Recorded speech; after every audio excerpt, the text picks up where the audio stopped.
I stood outside my parents' house for a few seconds before ringing the bell. My father's birthday dinner felt like another chance to prove I belonged. I carried a small gift, hoping things would finally be different. "You're late," my mother, Margaret, said the moment she opened the door. "I'm sorry. Work ran late." Daniel smiled as everyone gathered around him. "There he is, my father," Richard said proudly. "The man who just signed another big business deal." Everyone clapped. Then my father looked at me. "And here's Ethan. Still fixing cars." The room filled with laughter. I forced a smile. "It's honest work." Daniel shrugged. "Nothing wrong with honest work. Just don't expect success to come with it." More laughter followed. Emma laughed too, but I noticed her smile quickly faded when she looked at me. Dinner continued with story after story about Daniel's achievements. Finally, my father raised his glass. "To Daniel, the son who made this family proud." Then he glanced at me. "And to Ethan, maybe one day you'll stop being this family's biggest disappointment." The words hit harder than I expected. I quietly put down my fork. "I've always tried my best," I said softly. My mother sighed. "Trying isn't enough." Nobody defended me. Nobody even looked surprised. I remembered all the nights I had worked extra hours to help pay family bills years ago. I remembered giving up my own dreams when they needed me. Yet none of that mattered anymore. "I should go," I said. Daniel didn't stop me. "Don't be so sensitive." I walked out before anyone could say another word. The cool night air felt easier to breathe than the room I had just left. As I reached my car, I heard a familiar voice. "Ethan." I turned around. Grandpa Henry slowly walked toward me. "I'm sorry," he whispered. "You never deserved this." I lowered my eyes. "I don't know what I keep doing wrong." He placed a hand on my shoulder. "You've done less wrong than anyone in that house." He pulled an old sealed envelope from his coat. "Keep this." I looked at it with confusion. "What's inside?" "Don't open it yet." "Why not?" "Because today isn't the right day." I frowned. "What are you talking about?" He looked back at the house before speaking again. "Our family has been hiding something from you for many years." My heart skipped. "What secret?" "When the time comes, you'll understand everything." I stared at the envelope. "Grandpa, you're scaring me." He gave me a sad smile. "I'm trying to protect you." Before I could ask another question, he turned and walked back toward the house. I stood beside my car, holding the envelope tightly. For the first time in years, I wondered if my family had been hiding more than their disappointment. Maybe they had been hiding the truth. 3 days after my father's birthday dinner, my phone rang early in the morning. I answered with a tired voice. "Hello? Ethan?" Emma whispered. "Grandpa Henry passed away last night." I froze. "What?" I'm sorry." The call ended, but I kept staring at the wall.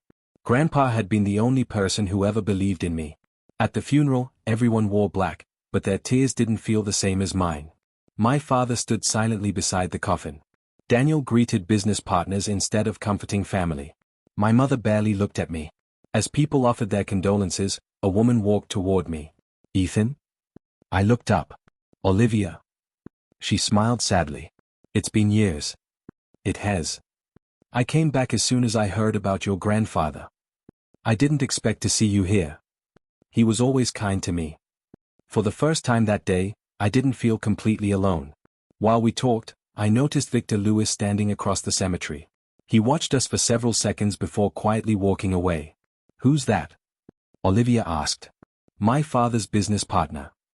He looks nervous." I noticed that too. After the funeral, I drove home with Grandpa's envelope still sitting on my passenger seat. I stared at it for a long time. Maybe today is the right day. I carefully opened the seal. Inside were several old photographs, hospital records, and a folded handwritten letter. My hands began shaking. I opened Grandpa's letter. "Ethan, if you're reading this, I'm no longer here to protect you. Everything your parents blamed on you isn't the whole truth. Someone else caused the tragedy, but they chose to sacrifice your future to protect theirs. Trust Olivia. She will help you uncover everything." I read the letter twice. "No." Olivia, who had followed me to check on me, looked at my face. "What happened?" I handed her the letter. She read it quietly. "This changes everything." I showed her the hospital records. "They're older than I expected." She studied them carefully. These documents have been altered. You can tell? I'm a lawyer now. She pointed at several dates. Someone changed official records. I looked at the old family photos. One picture caught my attention. Daniel stood beside my father, both smiling. The date on the back didn't match the hospital papers. Something isn't right. Olivia nodded. No, someone has been lying for years. I leaned back in my chair. My whole life I've asked one question. What question? Why does my family hate me? She gently folded Grandpa's letter. I think you're asking the wrong question. What do you mean? She looked directly into my eyes. The real question is, what are they hiding? For the first time in years, I stopped feeling sorry for myself. Instead, I wanted answers. Whatever truth Grandpa had died protecting. I was finally ready to find it. The next morning, Olivia spread Grandpa's papers across my kitchen table. She pointed at the hospital records. Look at these dates. I leaned closer. They don't match. They were changed, she said. Someone edited these files after the accident. My stomach tightened. So Grandpa was telling the truth. I believe he was. I looked at the old family photograph again. Daniel was standing with Dad that same day. According to these records, he should have been somewhere else. Olivia nodded. That's our first real clue. We spent hours comparing every document. Then Olivia stopped. There's something missing. What? Financial records. Why would those matter? Because people usually lie for a reason. Follow the money, Ethan. That afternoon, we visited my father's company office. The receptionist looked nervous. I'm sorry, but Mr. Carter isn't available. We're only asking for old public records, Olivia replied. The woman hesitated before handing us a file. When we stepped outside, Olivia opened it. Several pages had been removed. Someone doesn't want us to see everything. Before I could answer, my phone rang. It was Emma. Ethan, can we talk? About what? Not over the phone. An hour later, we met at a quiet cafe. Emma looked uneasy. I heard Mom and Dad arguing last night. What did they say? They kept saying, if Ethan finds out the truth, everything will fall apart. I stared at her. Are you sure? She nodded slowly. I've never heard them so scared. Before we could continue, a woman approached our table. Excuse me, are you Ethan Carter? Yes. My name is Sarah Collins. She looked over her shoulder before sitting down. I worked for your family years ago. Olivia exchanged a quick glance with me. Sarah lowered her voice. I shouldn't be here. Then why are you? She took a deep breath. Because your grandfather asked me to tell the truth if anything ever happened to him. My heart raced. What truth?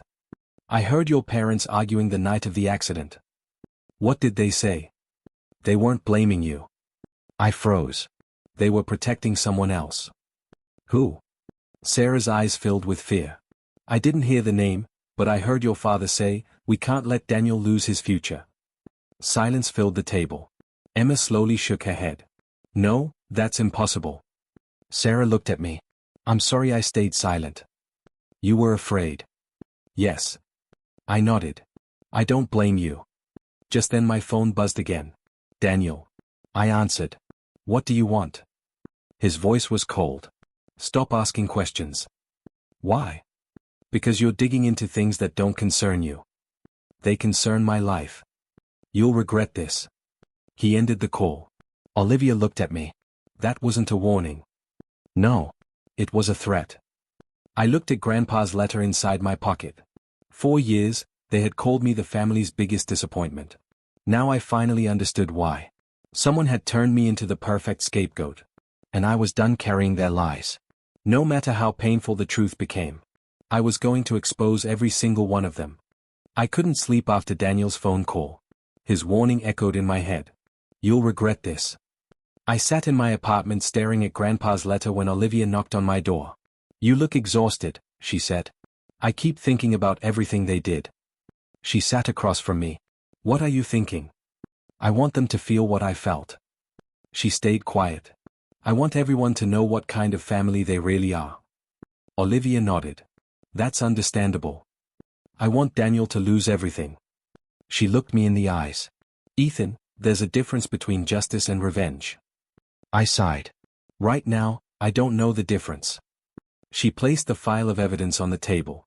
Then let the truth decide. Don't let anger make your choices. Her words stayed with me long after she left. The next evening, Emma called. Can we meet? We met in a small park. She looked nervous. I'm sorry. For what? For believing them. I didn't answer. I laughed at you that night, she continued. I hated myself the moment you walked away. You believed I ruined this family. Because that's what I was told since I was a child. She wiped away a tear. But now, nothing makes sense. I took a deep breath.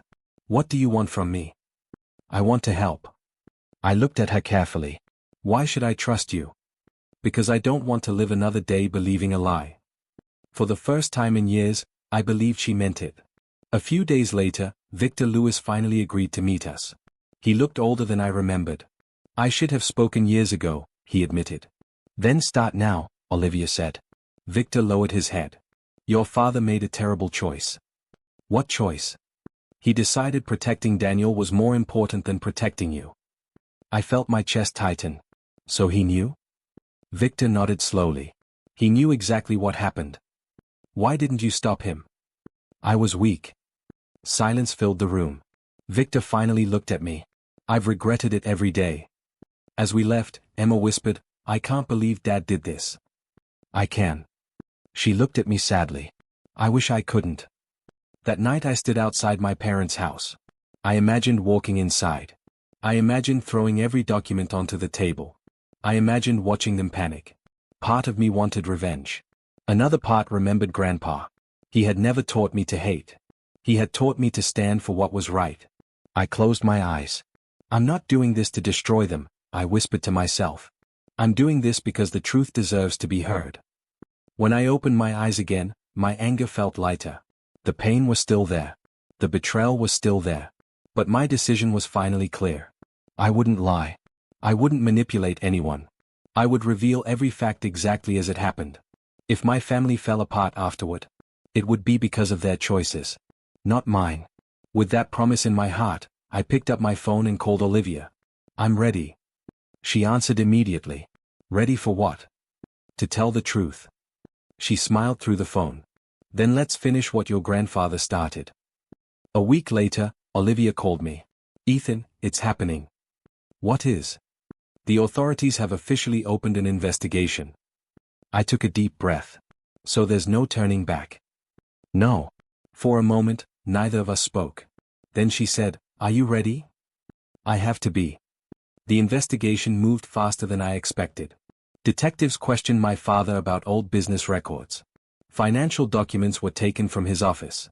Within days, rumors spread across the city. One evening my phone rang. It was Daniel. What have you done? He shouted. I told the truth. You ruined everything. No, Daniel. You ruined it years ago. You don't know what you're talking about. Then prove me wrong. He hung up without another word. The next morning, the news reported that several investors had withdrawn from my father's company. Daniel's biggest business deal collapsed overnight. 4 years he had been treated like the perfect son. Now people were beginning to question everything. Later that afternoon, my mother asked to meet me. We sat in a quiet cafe. She looked tired. Ethan, please. What? Stop this investigation. I stared at her. Why? Our family is falling apart. Our family fell apart years ago.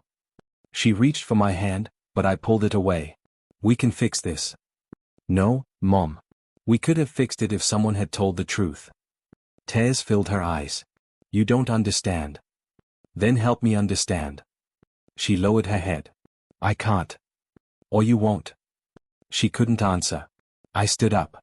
I'm not stopping. A few days later, Sarah called Olivia. I've made my decision. What decision? I asked. I'm ready to give my full statement. Are you sure? She nodded. I'm tired of living with fear. When Sarah officially told the investigators what she had heard years ago, the case changed completely.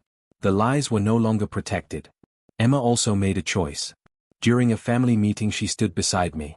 Dad looked shocked. Emma, what are you doing? I'm standing with Ethan. You don't know the whole story. Neither do you, she replied. Daniel slammed his hand on the table. Have you lost your mind? Emma looked directly at him. No. I finally opened my eyes. The room fell silent. For the first time, I wasn't standing alone. As more evidence appeared, more people stopped believing Daniel. Friends avoided him. Business partners stopped returning his calls. The respect he had enjoyed for years slowly disappeared. One evening I drove past my parents' house. The lights were on, but no one looked happy. I remembered all the birthdays, holidays, and family dinners where I had prayed they would love me. Now I realized something painful. I had spent years chasing people who never intended to understand me. Olivia quietly walked beside me. How do you feel? I thought for a long moment. Part of me feels relieved. And the other part? It still wishes we had been a real family. She smiled gently. That doesn't make you weak. It just makes me human. I looked back at the house one last time. The people who had once laughed at me were finally facing the consequences of their own choices. Not because I wanted revenge. Because the truth had finally found its voice. And I knew the biggest battle was still waiting for us in court. The courtroom was silent as I walked inside. My hands were shaking, but I refused to look away. Olivia stood beside me. You ready? She asked. As ready as I'll ever be. She gave me a small nod. Today, the truth speaks. Across the room, my parents sat together. My mother avoided my eyes. My father stared at the floor. Daniel looked confident, but I noticed the nervous tapping of his fingers. The judge entered. Court is now in session. The room became completely quiet.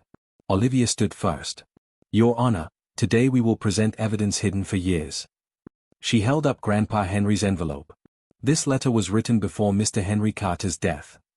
The judge accepted it. Olivia continued, this letter is supported by hospital records, financial documents, and witness testimony. Daniel suddenly stood. Those papers prove nothing. The judge looked at him. Sit down, Mr. Carter. Daniel slowly returned to his seat. Olivia called the first witness. Sarah Collins. Sarah walked to the stand. She took a deep breath. I worked for the Carter family. What did you hear on the night of the accident? Olivia asked. Sarah looked toward my parents. I heard Mr. Richard Carter say they had to protect Daniel. The courtroom filled with whispers. Olivia asked, did anyone blame Ethan that night? Sarah shook her head. No. My heart pounded. Years of pain had been built on one lie. Next came Victor Lewis. He raised his hand and took the oath. Olivia spoke calmly. Mr. Lewis, why did you stay silent? Victor lowered his head. I was afraid. Afraid of what? Richard told me the family's reputation mattered more than the truth. My father closed his eyes. Victor continued, Daniel caused the tragedy. A loud gasp echoed through the courtroom. Daniel jumped to his feet. He's lying.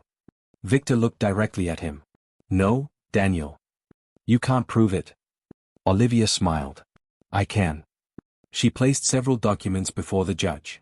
These financial records show payments made shortly after the accident. She held up another paper. And these hospital records were altered. The judge carefully examined every page. Daniel's confidence disappeared. My mother suddenly began crying. I'm sorry? My father whispered, Margaret. She covered her face. We destroyed Ethan's life. The words hit me harder than I expected. For years I had wanted to hear an apology. Now it only made me sad. Olivia looked at the judge. The evidence clearly shows Ethan Carter was blamed for something he never did. The judge nodded slowly. The court accepts the evidence. Daniel looked at my father. Say something. Dad couldn't. He simply stared at the table. The judge spoke again. The truth has been deliberately hidden for many years. Nobody argued. Nobody could. The silence said everything. I looked around the courtroom. People who once believed I was the family's biggest disappointment were now looking at me with sympathy. I wasn't the failure. I had been the victim. Daniel slowly sat down. His shoulders dropped. His excuses were gone. His lies had finally reached their end. As the hearing ended, my mother looked at me through her tears. Ethan. I stopped walking. I'm sorry. I looked at both of my parents. For the first time in my life, they weren't looking at me with disappointment. They were looking at me with regret. I walked out of the courtroom with Olivia beside me. She smiled. You did it. I looked up at the bright sky. No. I took a slow breath. The truth did.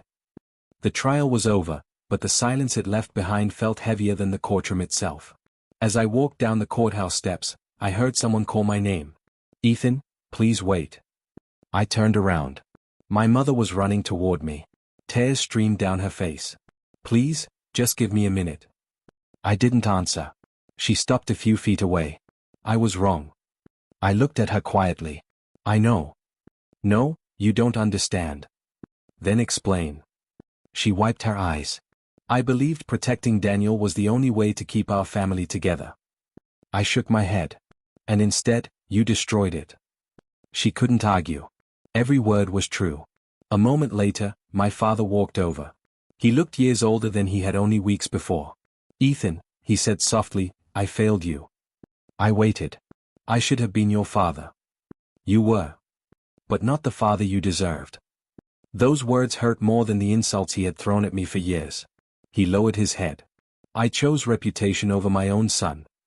I took a slow breath. You made that choice every single day. I know. There was nothing left for either of us to say. Later that evening, Emma visited my apartment. She smiled nervously. Can I come in? Of course. She looked around before sitting on the couch. I've been thinking about everything. So have I. I can't believe I spent so many years judging you. You were a child. I still should have asked questions. I smiled faintly. What matters is that you finally did. She reached over and hugged me. I'm sorry, Ethan. I hugged her back. I'm glad you're here now. For the first time in years, I felt like I had my sister back. Days passed. News spread quickly. My father's company continued losing clients. Daniel's friends disappeared almost overnight. The people who once admired him no longer answered his calls. One afternoon, Daniel showed up outside my apartment. I need to talk. I crossed my arms. What is there left to say? I made mistakes. Mistakes. He lowered his eyes. I never thought things would go this far. I laughed sadly. My life went this far years ago. I'm sorry. I studied his face. For the first time, he looked defeated. But something inside me had changed. I accept your apology. His face brightened. But that doesn't mean things go back to the way they were. His smile disappeared. You can't expect forgiveness to erase everything. He nodded slowly. I understand. I wasn't sure he truly did. After he left, Olivia called. How are you feeling? Lighter. Because they apologized. I looked out the window. No. Then why?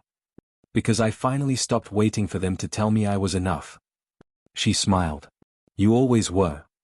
A week later, I visited Grandpa Henry's grave. I placed fresh flowers beside the headstone. I did what you asked, I whispered. The truth finally came out. The wind gently moved through the trees. For the first time in many years, I felt peaceful. I had spent my whole life trying to prove my worth to people who refused to see it. Now I understood something far more important. My value had never depended on their approval. It never had. And it never would again. 6 months passed faster than I expected. My life looked completely different. One morning, I unlocked the doors to the community center I had dreamed about for years. A small sign hung above the entrance. The Henry Carter Foundation. I smiled. This one's for you, Grandpa. The foundation helped young people who felt ignored, judged, or abandoned by their families. I wanted them to know something I had learned too late. Their worth was never decided by someone else's opinion. Olivia walked in carrying 2 cups of coffee. I figured you'd forget breakfast. I laughed. You know me too well. She handed me a cup. You've built something amazing. We built it. She smiled. I only helped. You believed in me when I couldn't believe in myself. She gently squeezed my hand. And I'd do it again. I looked at her and realized how much my life had changed. The people who once stood beside me because they had to were gone. The people who truly cared had stayed. A few days later, my parents asked to meet. This time, I agreed. We sat in a quiet garden. No one spoke for a long moment. Finally, my father broke the silence. How's the foundation? It's growing. I'm proud of you. Years ago, those words would have meant everything. Now they simply felt peaceful. Thank you, I replied. My mother looked at me. We know we can't fix the past. No. But we'd like to be part of your future. I thought carefully before answering. I'm willing to try. Tears filled her eyes. That's more than we deserve. Trust takes time. She nodded. We'll wait. For the first time, our conversation felt honest. Not perfect. Just honest. Emma visited the foundation almost every weekend. She organized events and mentored teenagers. Watching her laugh with them reminded me that people really could change. Even Daniel came once. He stood outside the building for several minutes before walking in. I wasn't sure you'd let me visit. You're here now. He looked around quietly. You turned your pain into something good. I had two choices. What were they? I could spend my life hating you, or spend it helping someone else. He lowered his head. I wish I'd understood that sooner. So do I. Before leaving, he looked back. I'm trying to become a better man. I hope you do. He smiled sadly and walked away. One evening, I visited Grandpa Henry's grave again. The sunset painted the sky with warm colors. I placed fresh flowers beside the stone. You were right, I whispered. The truth didn't destroy me. It set me free. I stood there for a while, remembering the frightened man who had walked away from that birthday dinner months ago. I barely recognized him now. Back then, I believed I was my family's biggest disappointment. I believed every cruel word they had ever spoken. I measured my value by their approval. I was wrong. The truth didn't just expose their lies. It exposed my own fear. I had spent years believing I wasn't enough.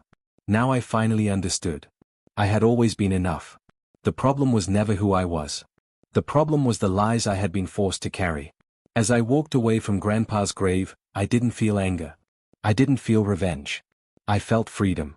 And for the first time in my life, I wasn't walking away from my family. I was walking toward my own future. With hope in my heart and peace in my soul, I finally realized the greatest victory wasn't proving them wrong. It was finally believing in myself.